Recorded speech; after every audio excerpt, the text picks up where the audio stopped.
It's our hope that the outcome document of COP26 is inclusive of Indigenous peoples and their rights, that there's explicit recognition of the crucial rights of Indigenous peoples, as well as our desire to ensure that Indigenous knowledge is an element and a factor of all activities going forward in relation to climate change.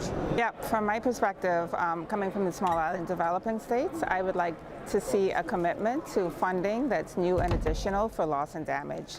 We've been experiencing increased loss and damage across developing countries, and I think this COP is a time for us to move forward in solidarity with new and additional funding for loss and damage. Well, I'd love this COP to acknowledge that net zero for the climate, a durable net zero, has to mean for every ton of carbon dioxide generated by continued fossil fuel use by 2050 should be balanced by 1 ton of carbon dioxide safely and permanently disposed of. I think I want our politicians to show more ambition, of course, since in Belgium, for example, there is literally no plan for climate. So I am very ashamed of my country, so I am there to put pressure on this.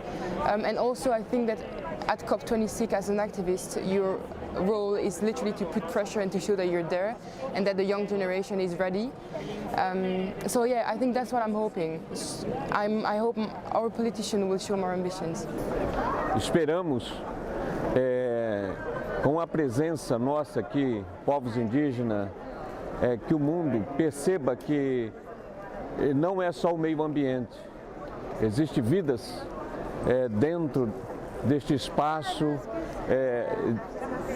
natural do Brasil, do mundo, onde existem povos originários que precisam ser preservados. I think it's very important for my country as a developing country, although we are classified as an oil-producing country. I think this is the problem.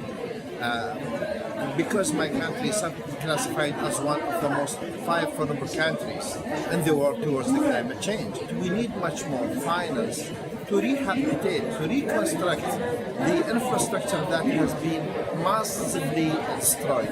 Well, it's acknowledgement that harm is happening to very vulnerable countries, vulnerable people. They did not cause this, and they're asking for support for loss and damage, so that needs to flow from this COP. Well, there's a lot more energy and acknowledgement that we need to move faster, but sadly there's not enough action. We're really, really disappointed that yet again the latest scientific reports will show that we're nearly at 2.4 instead of well below 2 and nearer 1.5, which was which is the scientific goal that we need to stick to. So COP26, as other COPs, this is a special one after the release of the IPCC Working Group 1 report, which is red-coded for humans. So it is the responsibility of all governments to pay attention to this report. And so the discussions here, I hope that by the end of the day, all governments will commit to fighting the issues of climate change, because we need to cut the greenhouse gases in the atmosphere almost immediately.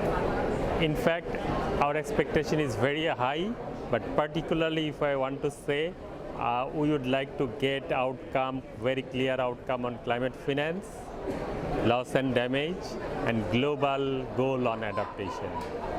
Being the DEX officer for NDC, I would like to see a decision on common time frame for NDC communications, and I also want to see a concrete action on financial mobilization for NDC implementation.